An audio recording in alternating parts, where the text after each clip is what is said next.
दोस्तों, जिंदगी में अक्सर हम सोचते रह जाते हैं, जाऊं या ना जाऊं, बोलूं या ना बोलूं, आगे बढ़ूं या रुक जाऊं।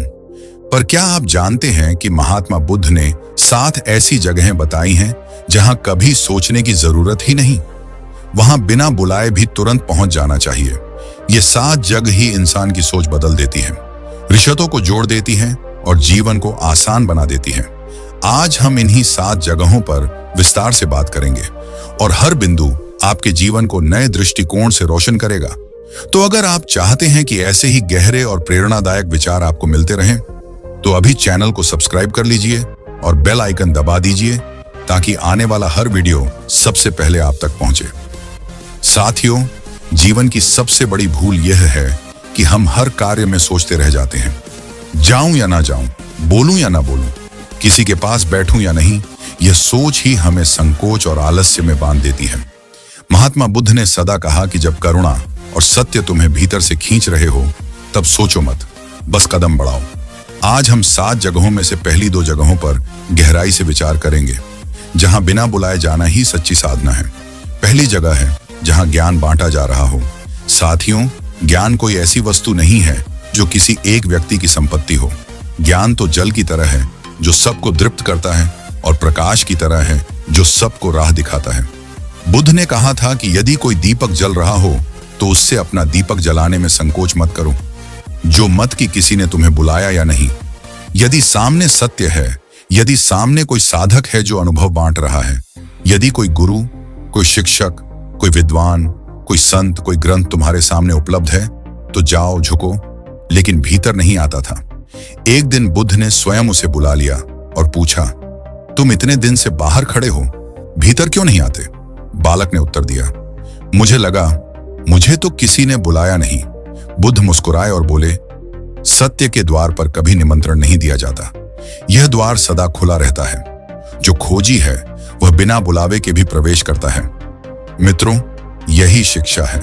यदि तुम सोचते रहोगे कि कब कोई बुलाएगा, कब कोई कहेगा कि आओ, तब तुम जीवन की सबसे बड़ी निधि से वंचित रह जाओगे।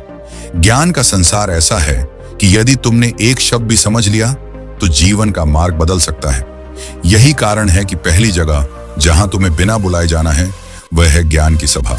चाहे वह स्कूल हो, चाहे पुस्तकालय हो, चाहे साधना का स्थल हो, चाहे किसी संत का प्रवचन हो, वहां तुम्हें संकोच नहीं करना चाहिए। बुद्ध कहते हैं, अज्ञान ही दुख का कारण है और ज्ञान ही मुक्ति का मार्ग है। इसलिए ज्ञान के द्वार पर प्रतीक्षा मत करो। अब दूसरी जगह पर आओ। वह जगह है जहां दुखी प्राणी रो रहा हो। मित्रों, जब कोई रोता है तो वह शब्दों से बुलावा नहीं देता, उसके आंसू ही पुकार होते हैं। अक्सर हम सोचते रहते हैं कि हमें किसने बुलाया, हमें क्यों जाना चाहिए, क्या हमारा वहां कोई काम है। पर महात्मा बुद्ध का कहना है कि करुणा का आह्वान बुलावे से भी बड़ा है। यदि तुम्हारे पास हृदय है, यदि तुम्हारे भीतर करुणा का प्रवाह है, तो दुखी की पुकार को सुनने के लिए कान नहीं, हृदय चाहिए। कल्पना करो, कोई व्यक्ति सड़क पर गिरा हुआ है, घायल है और चारों ओर लोग खड़े हैं। सब सोच रहे हैं कि कोई और मदद करेगा, परंतु जो व्यक्ति बिना बुलाए, बिना सोचे तुरंत आगे बढ़कर हाथ पकड़ लेता है, वही बुद्ध का सच्चा अनुयायी है। क्योंकि दुखी प्राणी को निमंत्रण देने की शक्ति नहीं होती, उसका रोना ही निमंत्रण है। बुद्ध ने कहा है, करुणा ही धर्म का हृदय है। एक घटना बुद्ध के जीवन की है। एक स्त्री अपने मृत बालक को गोद में लेकर रो रही थी। वह बुद्ध के पास पहुंची और कहा, मेरे पुत्र को जीवन दो। बुद्ध ने कहा, यदि तुम एक ऐसा घर खोज लाओ जहां कभी कोई मरा ना हो, तो मैं तुम्हारे पुत्र को जीवन दे दूंगा। स्त्री पूरे गांव में गई, हर घर से पूछा, पर हर घर में किसी न किसी की मृत्यु हो चुकी थी। तब वह स्त्री समझ गई कि दुख सबका साथी है। वह बुद्ध के चरणों में रोते हुए गिर पड़ी और बोली, अब मैं समझ गई, मेरा दुख अकेला नहीं है। यही करुणा का संदेश है। जब कोई दुख में हो तो तुम्हें बुलावे की प्रतीक्षा नहीं करनी चाहिए। सोचो, यदि तुम किसी दुखी के पास जाते हो तो तुम्हारी उपस्थिति ही उसके लिए दवा बन जाती है। कभी कभी शब्दों से अधिक मौन सहारा देता है। बुद्ध का कहना था, यदि तुम किसी का दुख हल्का नहीं कर सकते तो कम से कम उसका दुख बढ़ाओ मत, और यदि अवसर मिले तो दुख कम करने का प्रयास अवश्य करो। यही कारण है कि दूसरी जगह जहां बिना बुलाए जाना चाहिए वह है दुखी प्राणी के पास। प्रिय साथियों, यह दोनों बिंदु हमें यही सिखाते हैं कि सोचते मत रहो। जीवन बहुत छोटा है और अवसर पल भर में खो जाते हैं। जहां ज्ञान है वहां जाओ, जहां दुख है वहां जाओ। अब हम उन 3 स्थानों पर विचार करेंगे जो हमारे जीवन की नींव को और मजबूत करते हैं। तीसरी जगह है जहां भलाई का कार्य हो रहा हो। साथियों, संसार में अच्छे काम अक्सर चुपचाप होते हैं।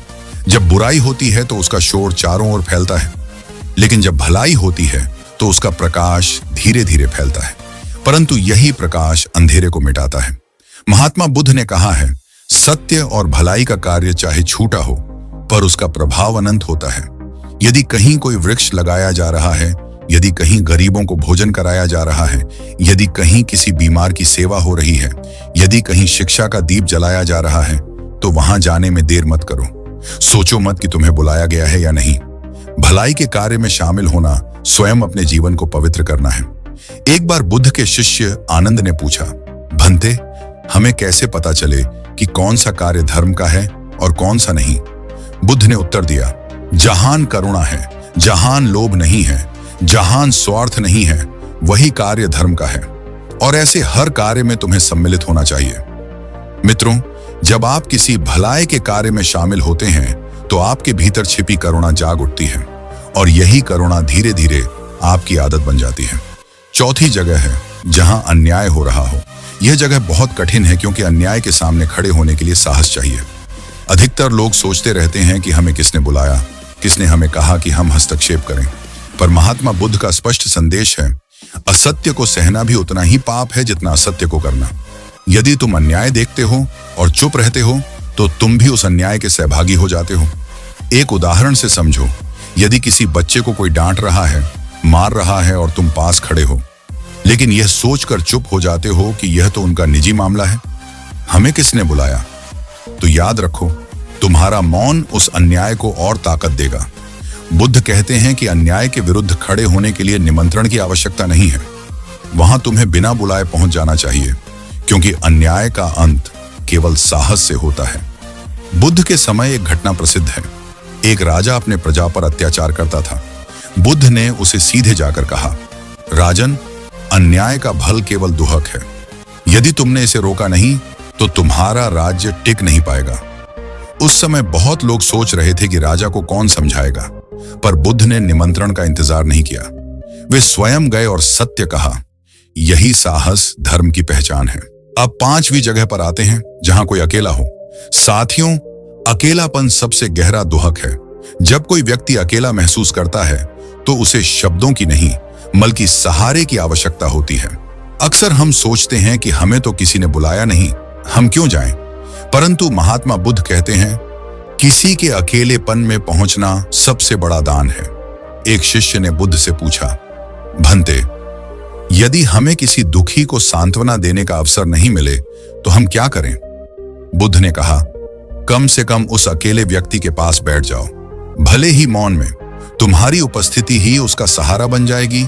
इंसान को शब्दों की आवश्यकता नहीं होती, बस यह जानने की आवश्यकता होती है कि कोई है जो उसके पास बैठा है, जो उसे देख रहा है, जो उसे समझ रहा है। आज के समय में यह और भी महत्वपूर्ण है। में समाज में कितने लोग हैं जो भीड़ के बीच भी अकेले हैं। वे हंसते हैं पर भीतर टूटे होते हैं। यदि तुम ऐसे किसी व्यक्ति के पास बिना बुलाए चले जाओ और बस उसके साए से बैठ जाए, तुम उसके जीवन में प्रकाश बन सकते हो। बुद्ध का संदेश स्पष्ट है, भलाई के कार्य में बिना बुलाए शामिल हो जाइयो, अन्याय के सामने बिना बुलाए खड़े हो जाइयो और अकेलेपन में बिना बुलाए सहारा बन जाओ।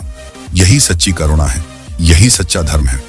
प्रिय साथियों, इन 3 स्थानों पर यदि तुमने कदम बढ़ा दिए तो तुम्हारा जीवन बदल जाएगा। भलाई का संग तुम्हें पुण्य देगा, अन्याय के विरुद्ध खड़े होने का साहस तुम्हें आत्मविश्वास देगा और अकेलेपन में सहारा देने की आदत तुम्हें करुणा में बना देगी। यही बुद्ध का मार्ग है। प्रिय साथियों, जीवन में बहुत बार हम यह भूल जाते हैं कि हमारा अहंकार हमें सच्चे सुख से वंचित करता है। हमने भाग 1 में सीखा कि ज्ञान और दुख की पुकार पर बिना बुलाए जाना चाहिए। भाग 2 में जाना कि भलाई, अन्याय और अकेलेपन की स्थिति में हमें स्वयं आगे बढ़ना चाहिए। अब अंतिम 2 स्थान सबसे महत्वपूर्ण हैं, क्योंकि ये सीधे हमारे हृदय और आत्मिक जीवन को बदलते हैं। छठी जगह है जहां क्षमा मांगने का अवसर हो।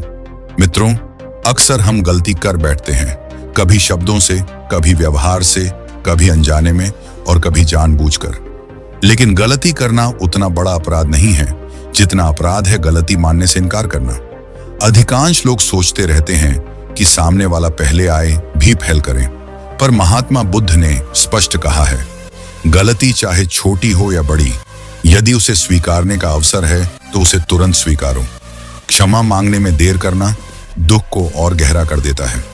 सोचो, कितनी बार हम अपनों से लड़ते हैं, गलत बोल देते हैं, अपमान कर बैठते हैं, उसके बाद भीतर से आवाज आती है कि जाओ और क्षमा मांग लो। पर हम सोचते हैं, क्या हमें बुलाया गया है? क्या उसने कहा कि आओ और मुझसे क्षमा मांगो? यदि नहीं कहा तो हम क्यों जाएं? लेकिन यही अहंकार संबंधों को तोड़ देता है। बुद्ध ने एक शिष्य को यह शिक्षा दी थी। वह शिष्य किसी दूसरे साधक से नाराज हो गया था। उसने उसे कठोर शब्द कह दिए। फिर वह बुद्ध के पास आया और बोला, भंते, मैं उसके पास तभी जाऊंगा जब वह मुझे बुलाएगा। बुद्ध ने मुस्कुराते हुए कहा, क्या जलते हुए घर में भी तुम निमंत्रण का इंतजार करोगे? तुरंत दौड़कर उसे बुझाओगे या बुलावे की प्रतीक्षा करोगे? शिष्य ने समझ लिया कि झगड़े का घर भी आग की तरह है और क्षमा ही उसका। जब क्षमा मांगने के लिए बुलावे की प्रतीक्षा मत करो, क्योंकि क्षमा केवल संबंधों को नहीं जोड़ती, यह तुम्हारे हृदय को भी हल्का कर देती है। क्षमा मांगने से अहंकार टूटता है और जहां अहंकार टूटता है वहीं से करुणा का प्रवाह शुरू होता है। अब सातवीं और अंतिम जगह है जहां ध्यान का अवसर हो। यह स्थान सबसे गहरा है। महात्मा बुद्ध का पूरा जीवन ध्यान की महत्ता को जगाने के लिए ही समर्पित था। बुद्ध कहते हैं, ध्यान ही जीवन का सबसे बड़ा उत्सव है। ध्यान के लिए कोई निमंत्रण नहीं देता, यह स्वयं का चुनाव है। मंदिर में जाओ, जंगल में जाओ, घर के कमरे में बैठो, कहीं भी बैठो, ध्यान का अवसर हर जगह है। परंतु हम सोचते रहते हैं कि अभी समय नहीं है, अभी परिस्थितियां अनुकूल नहीं हैं, अभी कोई बुलावा नहीं आया है। यही हमारी सबसे बड़ी ध्यान का आह्वान भीतर से होता है, बाहर से नहीं। जब भी अवसर मिले, जब भी समय मिले, इवन यदि 5 मिनट ही क्यों ना हो, तो सोचो मत, तुरंत ध्यान में बैठ जाओ। बुद्ध का संदेश यही है कि ध्यान किसी विशेष निमंत्रण का मोहताज नहीं, हाँ एक घटना है। एक साधक ने बुद्ध से पूछा, भंते, ध्यान के लिए उपयुक्त समय कौन सा है? बुद्ध ने कहा, जिस क्षण तुम यह प्रश्न पूछ रहे हो वही सबसे उपयुक्त समय है। यह वचन बहुत गहरा है। इसका अर्थ है कि ध्यान के लिए कोई भविष्य का इंतजार नहीं है, कोई विशेष परिस्थिति का इंतजार नहीं है। जीवन का हर पल ध्यान का अवसर है और इस अवसर पर तुम्हें बिना बुलाए पहुंचना चाहिए। सोचो, यदि तुम ध्यान की आदत बदलोगे तो तुम्हारा मन शांत हो जाएगा। क्रोध, द्वेष, चिंता सब धीरे धीरे मिट जाएंगे और जब मन शांत होता है तब जीवन का हर अनुभव उत्सव बन जाता है। यही कारण है कि बुद्ध ने ध्यान को जीवन का सबसे बड़ा वरदान कहा। निष्कर्ष, जागृति का संपूर्ण संदेश। प्रिय साथियों, हमने आज 7 ऐसी जगहों पर विचार किया जहां हमें बिना बुलाए ही जाना चाहिए। पहली जगह, जहां ज्ञान बांटा जा रहा हो। दूसरी जगह, जहां दुखी प्राणी हो। तीसरी जगह, जहां भलाई का कार्य हो रहा हो। चौथी जगह, जहां अन्याय हो रहा हो। पांचवी जगह, जहां कोई अकेला हो। चौथी जगह, जहां क्षमा मांगने का अवसर हो। और 7वीं जगह, जहां ध्यान का अवसर हो। ये 7 स्थान केवल बाहरी जगह नहीं है, यह हमारे जीवन का मार्गदर्शन है।